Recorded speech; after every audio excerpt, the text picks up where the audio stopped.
बहुत समय पहले फारस के बादशाह खोसो शाह अपने लोगों के विचारों को सुनने के लिए भेष बदलकर उनसे मिलते थे। एक रात वह एक घर के पास पहुंचता है जहां तीन बहनें बात कर रही थी। सबसे बड़ी कहती है कि वह सुल्तान के रोटी बनाने वाले से शादी करना चाहती है ताकि वह बेहतरीन रोटी खा सके। बीच वाली लड़की सुल्तान के रसोइये से शादी करना चाहती है ताकि वह सबसे स्वादिष्ट व्यंजनों का स्वाद ले सके। तीसरी बहन कहती है कि वह खुद राजा से शादी करना चाहती है और उसे सोने और चांदी के बालों वाला एक बच्चा देने का वादा करती है। उनके आंसू मोती बन जाएंगे और जब भी वे मुस्कुराएंगे गुलाब की कलियां दिखाई देंगी। शाह अपने वजीर को अगली सुबह लड़कियों को अपने पास लाने का आदेश देता है ताकि वह उनकी इच्छाओं को पूरा कर सके। वह दो बड़ी बहनों की शादी रोटी वाला और रसोइये से करता है जबकि वह तीसरी बहन से शादी करता है। अपनी शादी से निराश होकर नई रानी की दो बहनें उसे अपमानित करने की साजिश रचती हैं। जैसे ही पहला शाही बच्चा एक लड़का पैदा होता है, रानी की बहनें लड़के को ले जाती हैं, उसे एक पालने में रखती हैं और उसे महल के पास से गुजरने वाली एक धारा में बहा देती हैं। उन्होंने सुल्तान को धोखा देने के लिए उसके स्थान पर एक पिल्ला रख दिया। पालने को धारा द्वारा शाही महल के बाहरी इलाके में ले जाया जाता है जहां वह एक उच्च अधिकारी, उद्यान के अधीक्षक और माली को मिलता है। अधिकारी लड़के को अपनी पत्नी के पास ले जाता है ताकि उसका पालन पोषण अपने बच्चे की तरह कर सके। 9 महीने और बीत गए और रानी ने दूसरे राजकुमार को जन्म दिया। उसकी बहनें लड़के की जगह दूसरा पिल्ला ले लेती हैं और उसे टोकरी में रखकर नदी में फेंक देती हैं।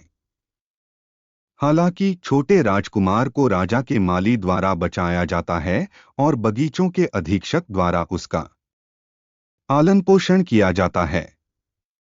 अगले वर्ष रानी एक लड़की को जन्म देती है और वह भी रानी की बहनों की चाल का शिकार होती है। छोटी राजकुमारी को एक टोकरी में रखकर नदी में फेंक दिया जाता है, लेकिन उसे बगीचों के अधीक्षक द्वारा बचा लिया जाता है।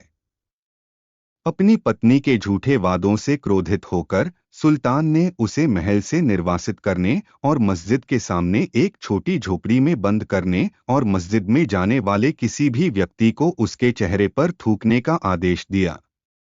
इस बीच बगीचों का अधीक्षक शाही भाई बहनों को अपने बच्चों की तरह पालता है। कहानी के एक संस्करण में भाइयों का नाम बहमन और परविस और बहन का नाम पारिजादे हैं। दूसरे संस्करण में उन्हें फ्रीद, फारूज और फ्रीजादे कहा जाता है। उनके दत्तक पिता उनके लिए शहर के बाहर एक महल खरीदते हैं और अपने परिवार के साथ वहीं चले जाते हैं। उसके मरने के बाद तीन भाई बहनों को वह स्थान विरासत में मिला। एक दिन जब उसके भाई शिकार कर रहे होते हैं, परिजादे घर पर रुकती है और एक बूढ़ी मुस्लिम महिला उससे मिलने आती है। वह अपने आगंतुक का भोजन से मनोरंजन करती है और उसकी घूमने फिरने के बारे में सवाल करती है। बूढ़ी औरत जवाब देती है कि पारिजादे का महलनुमा घर वास्तव में सुंदर है और उनका बगीचा भी उतना ही शानदार है, लेकिन इसमें 3 वस्तुओं का अभाव है। बात करने वाला पक्षी जो अपनी आवाज से अन्य पक्षियों को आकर्षित करता है, गायन वृक्ष जिसकी पत्तियां गीत उत्पन्न करती है, और सुनहरा पानी जो एक बेसिन को भर सकता है और कभी खत्म नहीं होता और न ही कभी ओवरफ्लो होता है। बूढ़ी मुस्लिम महिला काल्पनिक खजानों की दिशा बताती है। यदि कोई भारत की ओर जाता है तो वे उसी स्थान पर मिलेंगे। बूढ़ी औरत चली जाती है और परिजादे अपने भाइयों को वस्तुओं के बारे में बताती है।